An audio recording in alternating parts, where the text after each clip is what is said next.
जय हिंद दोस्तों, प्यारे बच्चों, आपका केसीजी एकेडमी के ऑनलाइन क्लासेस में आपका स्वागत है। मेरा नाम शिवम गुप्ता है और मैं आपको मूल विधि के सब्जेक्ट जो आपका यूपीएसआई के अंतर्गत आता है उसके बारे में आपको जानकारी दूंगा। ठीक है बच्चे, देखिए हम लोग जैसे जानते हैं कि यूपीएसआई, आप लोग जानते होंगे कि साहब यूपीएसआई ये एकमात्र एक ऐसा अगर कहे जाए तो एग्जाम है जहां पर मूल विधि का प्रयोग ज़्यादा किया जाता है। नहीं तो आप आगे चल के देखेंगे तो जो बच्चे पीसीएस जे की तैयारी करते हैं या यूपीसीएस की तैयारी करते हैं या आईएएस की तैयारी करते हैं, उन लोगों को इस सब्जेक्ट के बारे में पढ़ना पड़ता है।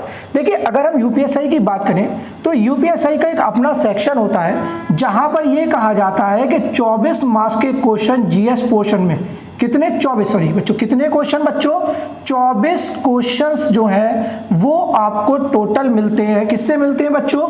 एक आपको मिलेगा आपका संविधान, क्या मिलेगा बच्चों? हमें एक संविधान मिलेगा और एक इसी के अंदर दूसरा होता है मूल विधि। क्या होता है बच्चों? हमारा मूल विधि होता है। क्या होता है बच्चों? मूल विधि।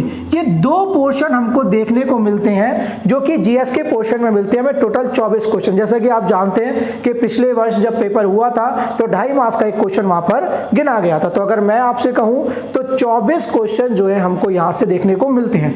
अगर मैं आपसे कहूं संविधान से ही आपको कितने लगभग क्वेश्चन देखने को मिलेंगे बच्चों? 8 क्वेश्चंस आपको देखने को मिलेंगे। उसके बाद जब हम मूल विधि की तरफ बढ़ते हैं तो मूल विधि से यह कहा जाता है कि बच्चों 16 क्वेश्चन आपको देखने को मिलेंगे। मैं जानता हूं कुछ बच्चे इस असमंजस में रहते हैं कि पिछले वर्ष जो है वो 16 मार्क्स की मूल विधि हमको देखने को पेपर में नहीं मिली थी, वहां पर सिर्फ 4 से 5 क्वेश्चंस हमको देखने को मिले थे। ऐसा नहीं है बच्चों, पर लेकिन जैसा हमें सिलेबस दिया गया है सरकार की तरफ से उस तरीके से हमें अपनी तैयारी लेकर के चलनी है। देखिए संविधान आपका चल रहा होगा पर लेकिन मूल विधि आपको मैं लेकर के चलूंगा। अब देखिए बच्चों इसके अंदर हमें कुछ और चीजें देखने को मिलती हैं। ठीक है, चलिए बच्चों अब हम देखते हैं कि हमारी मूल विधि के अंदर हमें क्या क्या पोर्शन कवर अप करना है। ठीक है, देखिए बच्चों सबसे पहली बात, मूल विधि जब आप लोग लिखते हैं तो मूल विधि का मतलब अगर कहा जाए तो हम ये कहते हैं कि साहब अपना लॉ एंड ऑर्डर। क्या कहा जाता है बच्चों? Law and order. देखिए यूपीएसआई में मूल विधि की जरूरत क्यों है, ये सबसे बड़ी बात। देखिए क्यों है बच्चों? क्योंकि आप लोग जानते हैं कि जब आप एक दरोगा बनेंगे यूपीएसआई में, अगर आप एक दरोगा बनते हैं, सब इंस्पेक्टर बनते हैं, तो आप लोग जानते हैं कि आपको फील्ड में जाना पड़ता है, कई केसेस को हैंडल करना पड़ता है। कभी कभी वो केस महिला से संबंधित होता है, जैसे आपने देखा होगा अगर मैं कहूँ दहेज का केस हो गया या डोमेस्टिक वायलेंस हो गया यानी उत्पीड़न हो गया महिला का, छोटे बच्चों के साथ कोई अपराध हो रहा है या कोई यातायात नियमों का पालन नहीं कर रहा, तो वहां पर सब दरोगा को नियम पता होने चाहिए जिससे कि वो आम जनता को भी जागरूक कर सके। देखिए बच्चों मूल विधि के अंदर भी हमें कई चीजें देखनी पड़ेंगी, कई पोर्शन है।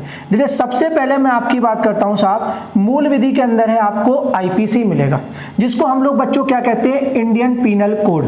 क्या कहते हैं बच्चों? जिसे हम Indian penal code, Indian penal code, और जिसे आप हिंदी में कहते हैं भारतीय दंड संहिता। भारतीय दंड संहिता आपके द्वारा इसको कहा जाता है। दूसरी चीज जो हम पढ़ेंगे वो हम पढ़ेंगे बच्चों सीआरपीसी। क्या पढ़ेंगे? सीआरपीसी, जिसको हम लोग कहते हैं civil procedure code. Civil procedure code क्या कहते हैं बच्चों? इसे सिविल प्रोसीजर कोड इसे कहा जाता है। अगर मैं हिंदी में बात करूं तो इसे हम लोग कहते हैं दंड संहिता प्रक्रिया। ठीक है बच्चों, अगर देखा जाए।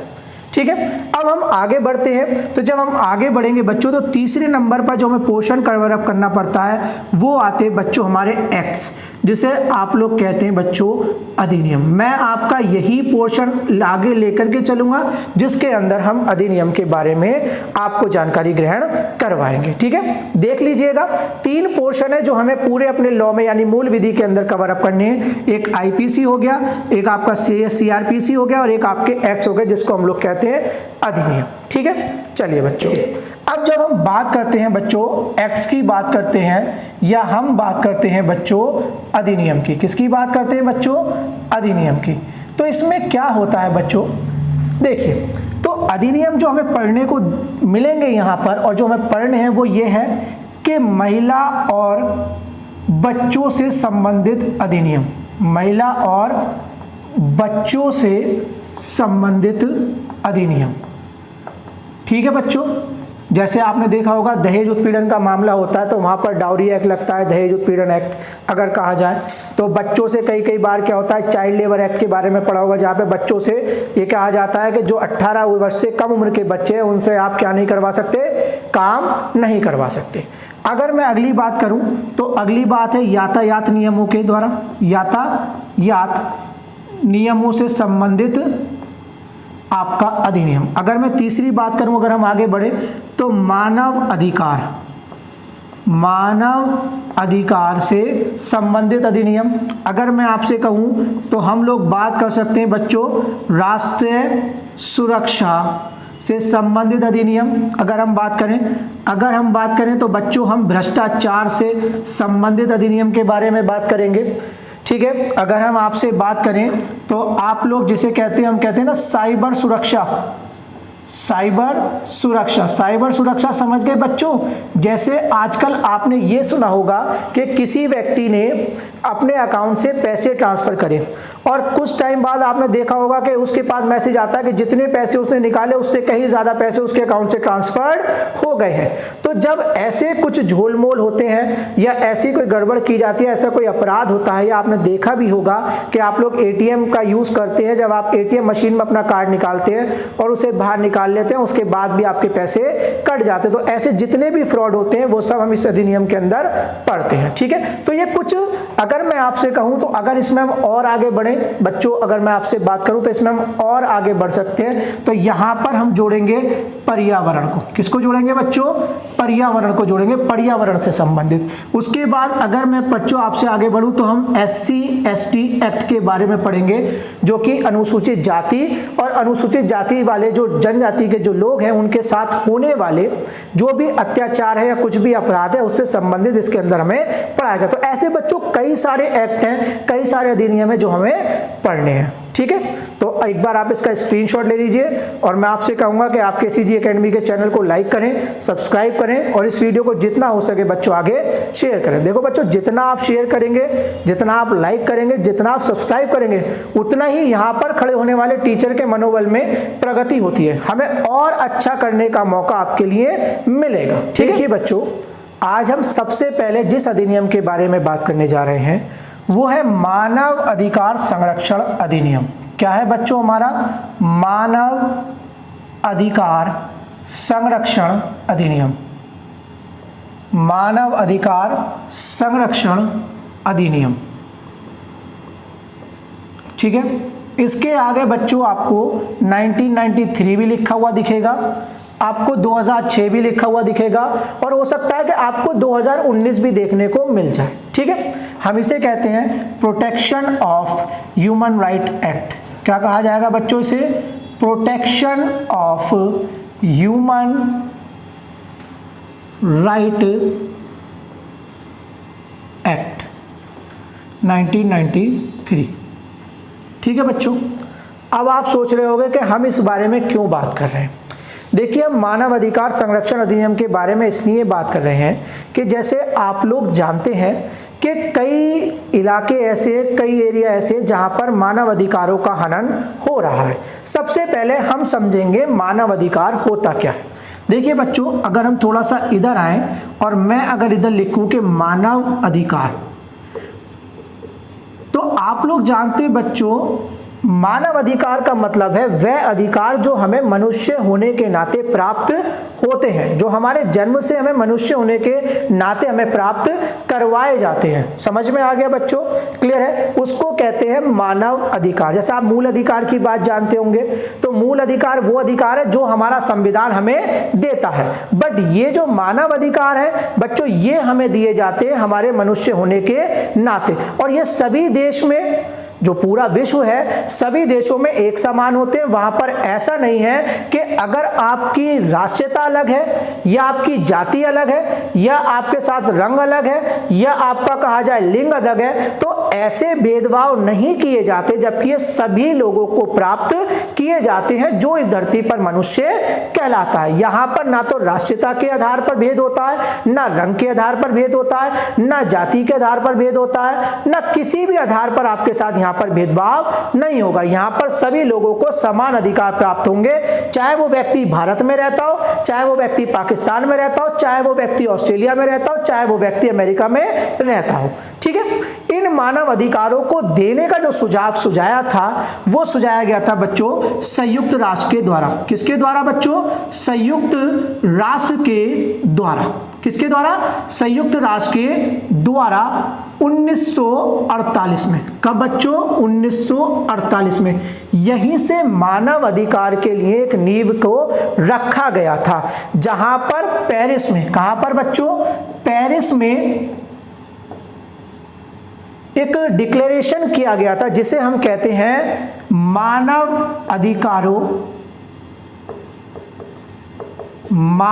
अधिकार की सार्वभौमिक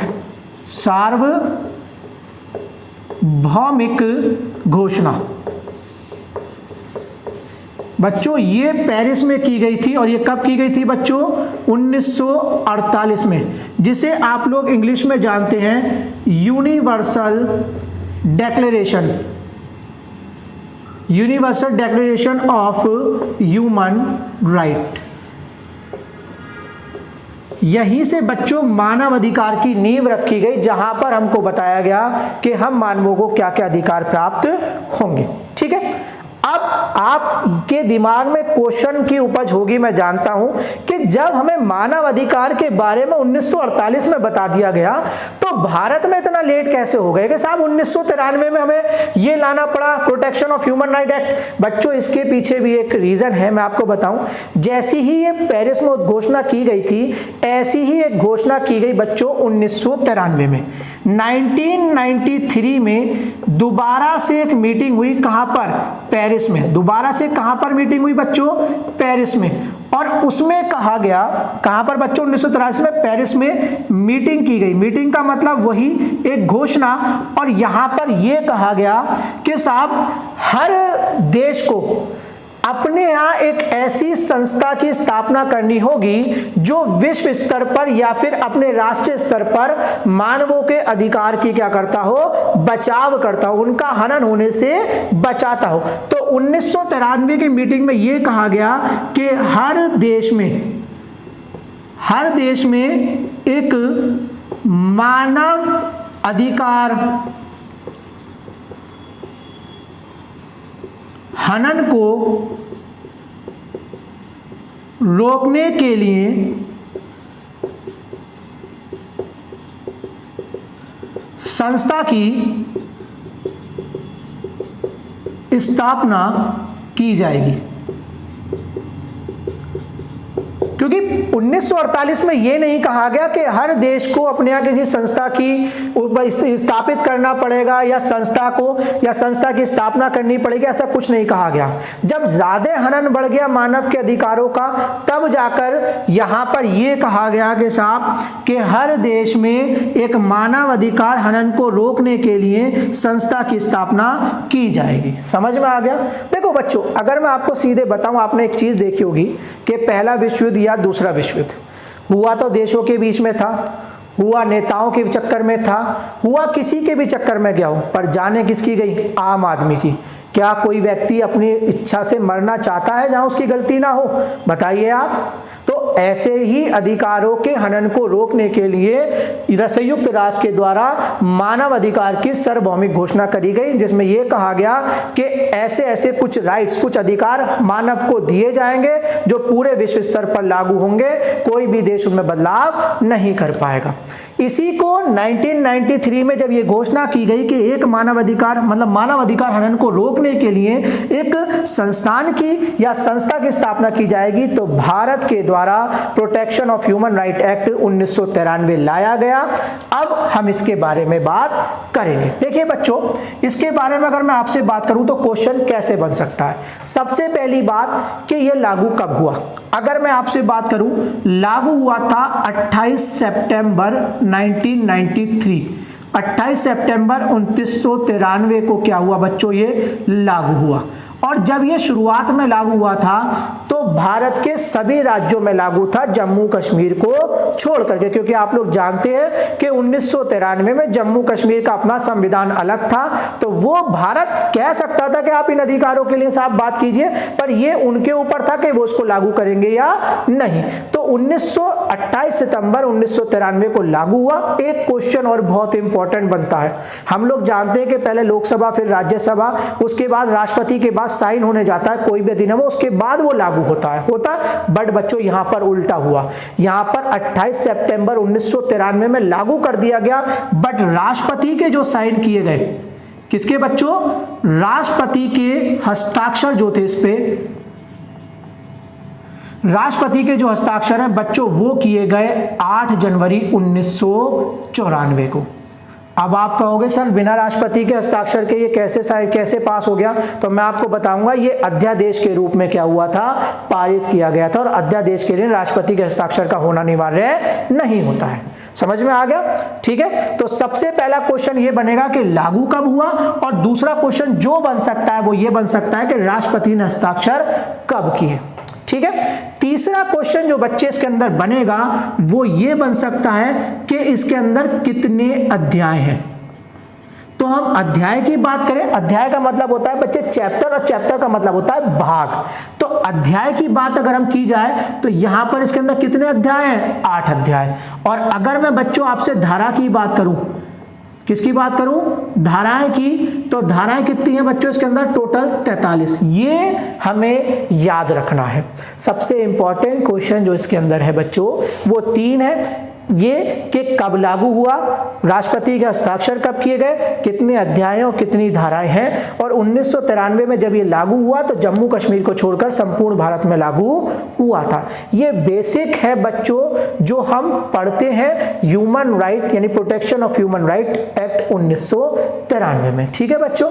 अब हम आगे बढ़े, चलिए साहब देखिए इसका स्क्रीनशॉट ले लीजिए एक बार, उसके बाद हम आगे चलते हैं। बच्चों मैं आपसे एक बार फिर गुजारिश करूंगा कि वीडियो को जितना हो सके उतना शेयर करें, केसीजी एकेडमी के चैनल को लाइक करें, सब्सक्राइब करें, और जितना कमेंट हो सके बच्चों उतने ज़्यादा कमेंट करें, क्योंकि जो आप हमको चीज़ें बताएंगे तो हम उनमें सुधार कर पाएंगे, और हम आपके ही दिए हुए सुझावों से बच्चों अपने आप को और अच्छा करेंगे, ठीक है। चलिए साहब इसका स्क्रीनशॉट ले लीजिए। देखिए अब अभी हमने बात करी कि इसके अंदर 43 धाराएं हैं। कितनी धाराएं हैं, 43 धाराएं हैं। कितनी धाराएं बच्चों, 43 धाराएं और 8 भाग है, अध्याय है। तो क्या आपको लगता है कि हमें इन 43 धाराओं को पढ़ना है, बताओ। मैं तो एक बात ये मानता हूं कि अगर इन 43 धाराओं को हमें पढ़ना पड़े तो हम यूपीएसआई में अपना टाइम वेस्ट गलत कर रहे हैं। आपको तो मानव अधिकार का कोई विशेषज्ञ बन जाना चाहिए या पीसीएसजे की तैयारी करनी चाहिए। तो मैंने कई बार देखा है, मैं भी देखता हूं, सभी लोग देखते हैं, आप यूट्यूब पे आपको बहुत सारा कहा जाता है, बहुत सारा डाटा मिल जाता है। बच्चे काम क्या होता है, 43 धाराएं मैं भी पढ़ा सकता हूं, मुझे कोई दिक्कत नहीं, पर हमें वो चीजें पढ़नी है जो हमारे काम की हैं, हमें बेकाम की चीजें नहीं पढ़नी है बच्चे। इसमें सबसे ज्यादा जो पूछा जाता है वो पूछा जाता है कि राष्ट्रीय मानव अधिकार आयोग का गठन, उसको गठित करने वाली समिति, और दूसरा जो आपसे पूछा जाता है या तो अध्यक्ष का कार्यकाल पूछ लिया जाएगा, या अध्यक्ष का त्यागपत्र कौन लेता है, हटाता कौन है।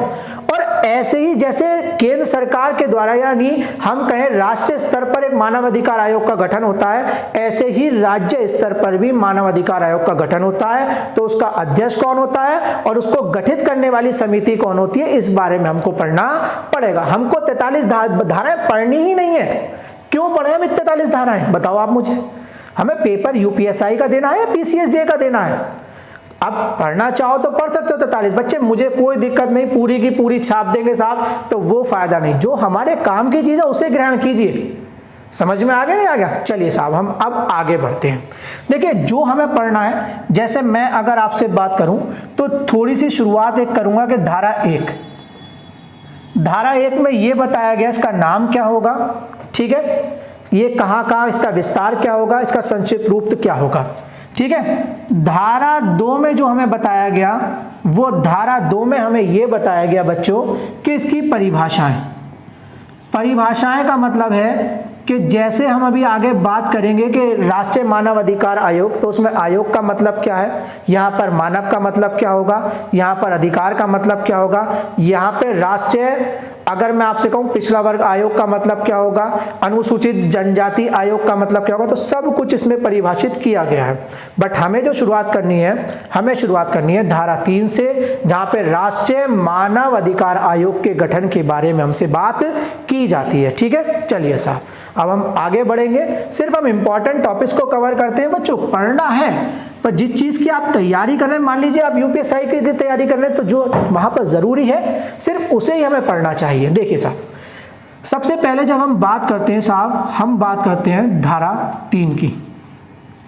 धारा 3 में अगर हम बात करें तो यहाँ पे ये बताया गया है कि राष्ट्रीय मानव अधिकार आयोग का गठन, राष्ट्रीय मानव अधिकार आयोग का गठन, यानी कहने का मतलब है कि कैसे कैसे राष्ट्रीय मानव अधिकार आयोग के अंतर्गत क्या होंगे बच्चों, सदस्य होंगे। देखिए मैंने आपसे पहले भी बात की कि इसकी इंपॉर्टेंस क्या है। इसकी इंपॉर्टेंस सबसे पहली क्या है बच्चों, सबसे बड़ा इंपॉर्टेंट पार्ट क्या है, मैं ऊपर लिख रहा हूँ।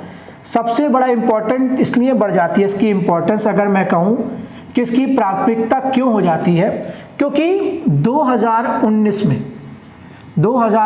में इसके अंदर क्या किया गया, संशोधन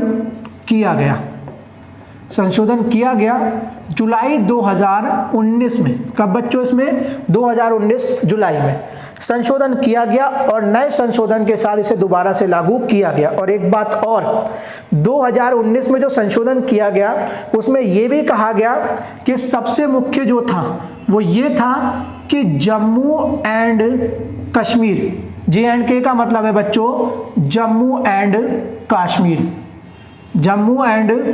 कश्मीर में भी ये लागू होगा। जम्मू कश्मीर में भी क्या होगा, में भी लागू होगा। समझ में आ गया बच्चों? तो ये कहा गया कि जम्मू कश्मीर में भी इसको लागू किया जाएगा। ठीक है, क्लियर है। अब अगर हम बात करें साहब, तो हम जो यहाँ पर राष्ट्रीय मानव अधिकार आयोग का गठन बात करेंगे वो हम बात करेंगे संशोधन के बाद। तो मैं ब्रैकेट में लिख रहा हूं 2019 में संशोधन के बाद, 2019 में संशोधन के बाद, क्योंकि बच्चे पुरानी बात के बारे में क्यों बात करें, और अगर बात भी करनी है तो मैं आपको हाथ के साथ बताता चलूंगा कि किस पॉइंट में संशोधन किया गया। देखिए धारा में जो पहले बताया गया, तो सबसे पहला पॉइंट जो हमको बताया गया वो इसमें यह बताया गया कि आयोग का एक अध्यक्ष होगा, आयोग का अध्यक्ष होगा, एक आयोग का क्या होगा बच्चों, अध्यक्ष होगा। ठीक है, क्लियर है। अब इस अध्यक्ष के बारे में जब हम आगे पढ़ेंगे तो हम सबसे पहली बात कि ये अध्यक्ष की पात्रता क्या होगी, एलिजिबिलिटी क्या होगी। ऐसा तो है नहीं भाई चलते फिरते रास्ते से किसी को उठाया और अध्यक्ष बना दिया, नहीं ना। तो इस अध्यक्ष पद की पात्रता क्या होगी, तो सबसे पहली बात जो आयोग का अध्यक्ष होगा वो सर्वोच्च न्यायालय, किसका बच्चों, सर्वोच्च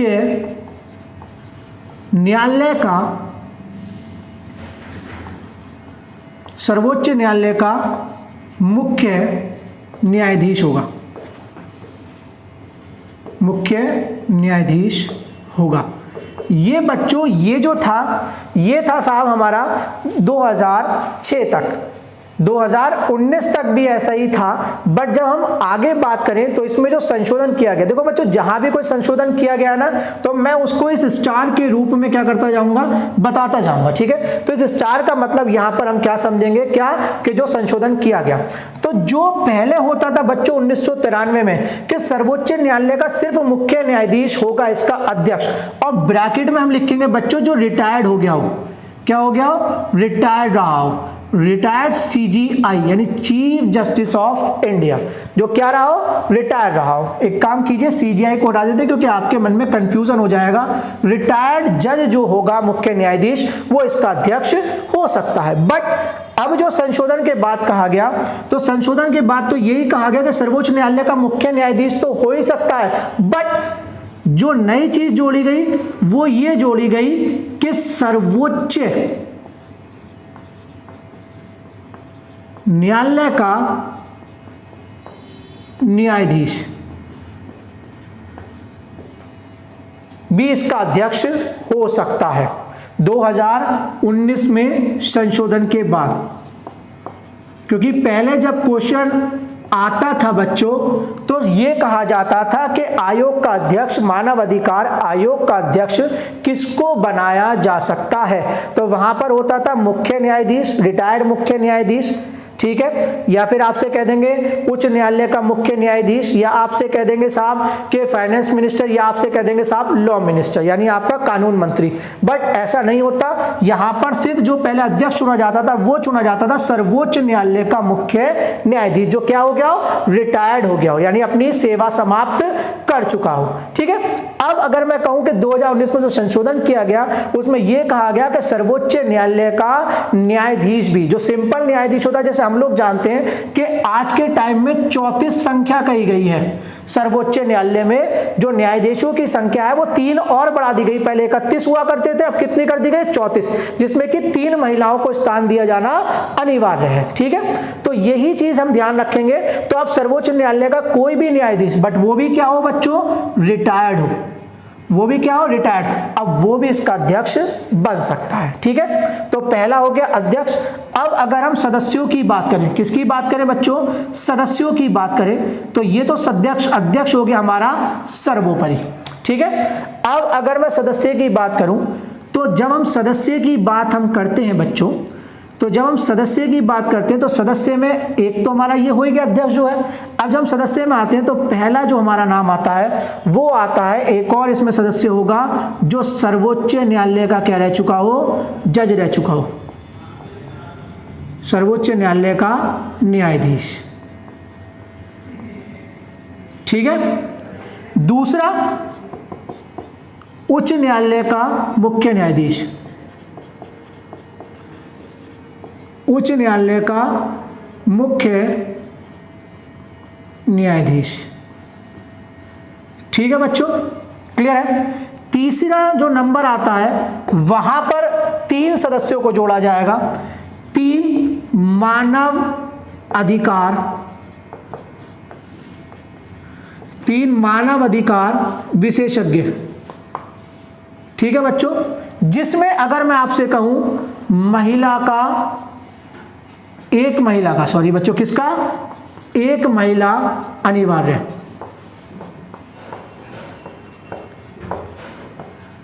एक महिला अनिवार्य।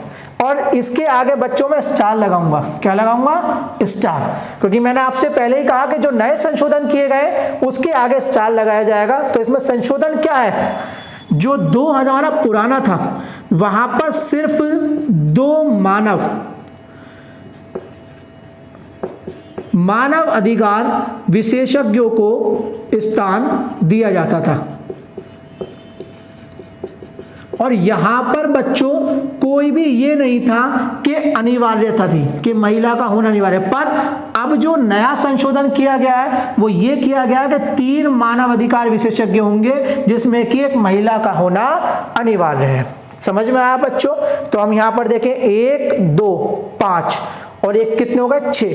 तो अभी टोटल कितने सदस्य हो गए बच्चों, यहां पर 6 सदस्य हो गए। टोटल कितने सदस्य हो गए, टोटल 6 सदस्य हो गए। कितने सदस्य हो गए बोलो, टोटल 6 कैसे, एक अध्यक्ष, एक सर्वोच्च न्यायालय का न्यायाधीश, 2 एक उच्च न्यायालय का मुख्य न्यायाधीश, 3 और 3 6। ठीक है, अब हम आगे बढ़ते हैं क्योंकि यहां पर इन सब का तो हो गया, पर लेकिन अब हमें उन लोगों को भी तो जोड़ना पड़ेगा जिनके अधिकारों का हनन हो रहा है। तो उसी को हम आगे लेकर के आपके साथ चलेंगे। ठीक है, एक बार स्क्रीनशॉट ले लीजिए और ध्यान रखिएगा बच्चों, मैं आपसे बार बार कह रहा हूं कि 2019 में संशोधन जहां भी हुआ है मैं उसके आगे आपका स्टार लगाता हुआ चलूंगा। ठीक है, पहले क्या होता था, यहां पर लीजिए मैंने लिख दिया पहले क्या होता था, 2 मानव अधिकार विशेषज्ञों को स्थान दिया जाता था। बट अब क्या कर दिया गया है, 3 मानव अधिकार विशेषज्ञ इसके अंदर अनिवार्य कर दिए और 3 में से एक महिला का होना अनिवार्य है। ठीक है, स्क्रीनशॉट ले लीजिए बच्चों, क्लियर है।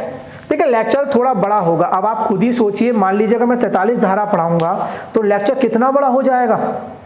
तो हम सिर्फ उसी मेन पॉइंटों को लेकर के चल रहे हैं जिनको हमें पढ़ना है, ठीक है। चलिए देखिए जी, अभी हमने और आपने लोगों ने भी इससे पहले बात करा कि एक अध्यक्ष होगा, एक सर्वोच्च न्यायालय का न्यायाधीश होगा, एक उच्च न्यायालय का मुख्य न्यायाधीश होगा और 3 मानवाधिकार विशेषज्ञ होंगे। वहां पर हमने लिख दिया था कि टोटल 6 सदस्य हमने वहां गिन लिए थे। बट मैं आपको बताता हूं कि इस आयोग में टोटल संशोधन के बाद नया अब 13 सदस्य हैं। तो हमने 6 की बात तो कर ली, अब हम 7 की बात करते हैं।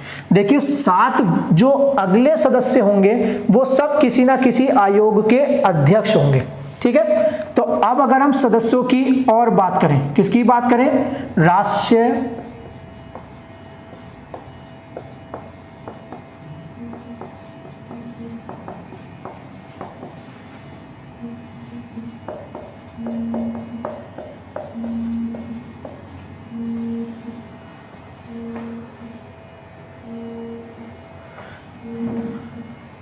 देखिए राष्ट्रीय मानव अधिकार आयोग की जो अगर हम बात करें तो हम एक बात और करते हैं। जब हमने बात की, अभी हमने पीछे 6 सदस्य पढ़ा, अब हम बात करेंगे और सदस्यों की। तो देखिए बच्चों, तो इसके अंदर जो और सदस्य होंगे वो और कौन कौन होगा।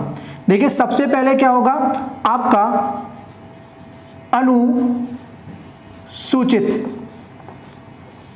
अनुसूचित जाति आयोग का अध्यक्ष, अनुसूचित जाति आयोग का अध्यक्ष। दूसरा क्या होगा बच्चों, अनुसूचित जनजाति आयोग का अध्यक्ष, अनुसूचित जनजाति आयोग का अध्यक्ष। क्योंकि हम लोग जानते हैं कि ये जो SC और ST कास्ट के लोग हैं इनके साथ ज़्यादा अत्याचार होता है भारत में, आप लोग जानते होंगे, जिन्हें हम बैकवर्ड क्लास के बारे में हम पढ़ते हैं। तो इन्हीं के अधिकारों के हनन होने के रोकने के लिए इन लोगों का होना भी तो ज़रूरी है जो अपने कास्ट को अच्छी तरीके से समझते हो। तो अगर मैं अनुसूचित जाति कहता हूं तो हम यहाँ पर क्या कहेंगे, SC, और अगर हम यहाँ बात करें तो हम यहाँ क्या कहेंगे बच्चों, ST।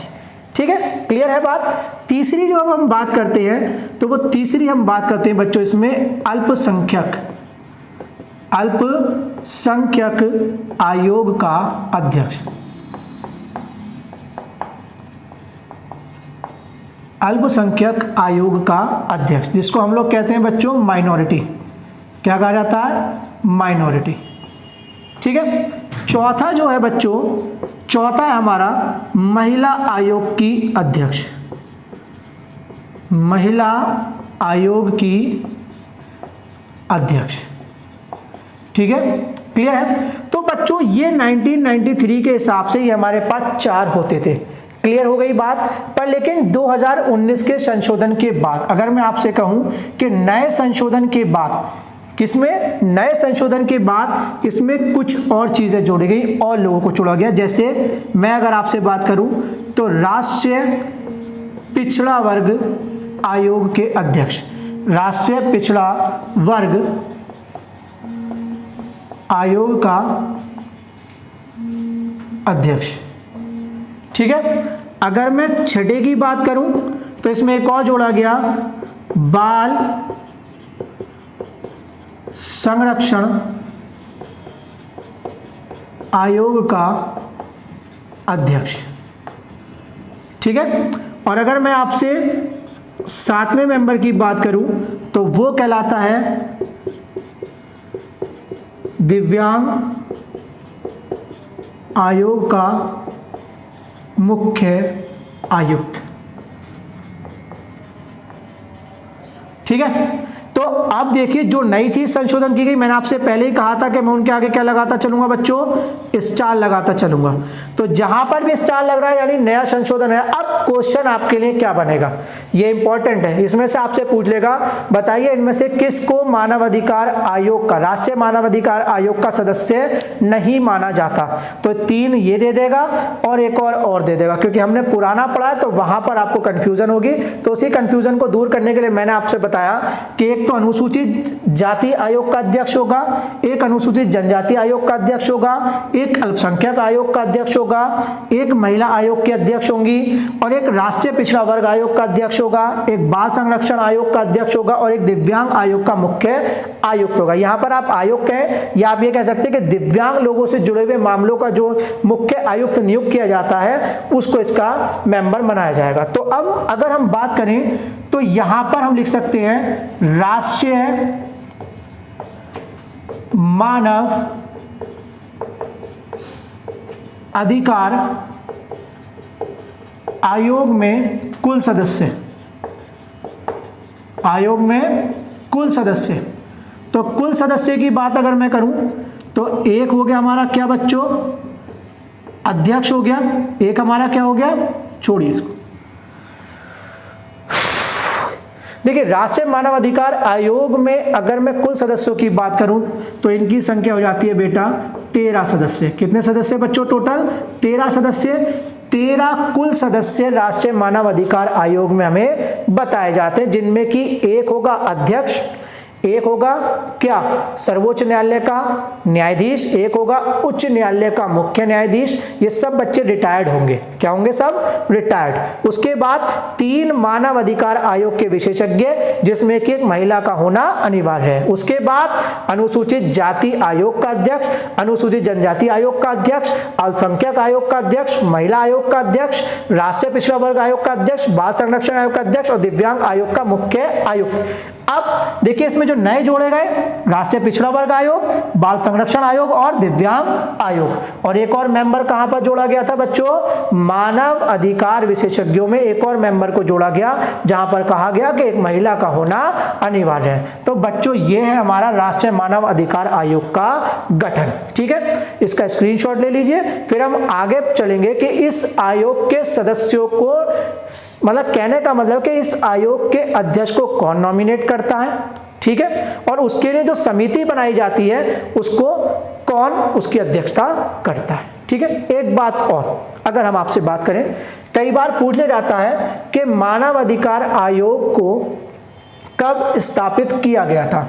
तो मैं अगर राष्ट्रीय मानव अधिकार आयोग की बात करूं तो इसकी स्थापना 12 अक्टूबर 1993 में की गई। 12 अक्टूबर 1993 में इसकी स्थापना की गई। ठीक है, और ये कहां पर होगा? ये होगा बच्चे दिल्ली में। कहां पर होगा बच्चों? दिल्ली में। कहां पर होगा बच्चों? दिल्ली में। ये भी ध्यान रखिएगा। ठीक है, क्लियर है? चलिए साहब इसका स्क्रीनशॉट ले लीजिए और वीडियो को जितना हो सके शेयर करते रहिए और केसीजी को लाइक करिए और सब्सक्राइब करिए और नीचे बच्चों अपने कमेंट भी करते रहिए कि क्या क्या हमें नए नए सुधार इसके अंदर कर रहे हैं। ठीक है बच्चों, अभी हमने पीछे बात करी थी धारा 3 की, अब हम बात करते हैं धारा 4 की। किसकी बात की बच्चों? धारा 4 की, जहां पर आयोग को गठित करने के लिए समिति के बारे में बताया गया। आयोग के सदस्यों के गठन के लिए समिति। ठीक है, यानी कौन सी समिति है? समिति। धारा 4 में हम पढ़ेंगे आयोग के सदस्य के गठन के लिए समिति, यानी जो आयोग के सदस्य हैं उनका जो चुनाव करा जाएगा वो एक समिति नामांकित की जाती है। ठीक है, उसी के बारे में हम इसमें पढ़ेंगे। देखिए समिति के अंदर सदस्य कौन कौन होगा। सबसे पहले एक अध्यक्ष होगा। कौन होगा बच्चों? एक अध्यक्ष। और अध्यक्ष कौन होगा? आपके देश का प्रधानमंत्री। प्रधानमंत्री जिसको आप लोग कहते हैं प्राइम मिनिस्टर। ठीक है बच्चों, जो इस समिति का क्या होगा? अध्यक्ष होगा। ठीक है, बाकी के अगर सदस्यों की बात करें, बाकी के सदस्यों की बात करें तो सदस्यों के अंदर सबसे पहला हमारा लोकसभा का अध्यक्ष। कौन होगा बच्चों? लोकसभा का अध्यक्ष। दूसरे अगर सदस्य की अगर हम बात करते हैं तो दूसरे सदस्य में आता है लोकसभा का विपक्ष का नेता। लोकसभा में विपक्ष का नेता। ठीक है, अगर हम तीसरी बात करते हैं बच्चों सदस्य में तो क्या आएगा? गृह मंत्री। हमारे भारत का देखिए बच्चों, जब हम तीसरे की बात करते हैं तो तीसरे में आता है गृह मंत्री भारत का। ठीक है, अब अगर हम आगे बढ़े तो कितने हो गए, 3 ही हो गए, गृह मंत्री हो गया। अब आएगा हमारा राज्यसभा का उपाध्यक्ष, राज्यसभा का उपाध्यक्ष, और हमारा लास्ट जो समिति का मेंबर होगा वो होगा राज्यसभा का विपक्षी नेता, राज्यसभा का विपक्ष का नेता। तो 1 2 3 4 5 और 6, कितने जने हो गए बच्चों, 6। तो 6 सदस्यों की एक समिति होगी जिसकी अध्यक्षता किसके द्वारा की जाएगी, प्रधानमंत्री के द्वारा। और वो जो नॉमिनेशन हमको मिले हैं उनके बारे में बात करेंगे, उनके बारे में बताएंगे। और एक बात ध्यान रखना, मैं साइड में नोट करके लिख रहा हूं, उस अध्यक्ष की नियुक्ति की जाएगी राष्ट्रपति के द्वारा। ये ध्यान करना, ये ध्यान रखना कि राष्ट्रीय मानव अधिकार आयोग के अध्यक्ष की नियुक्ति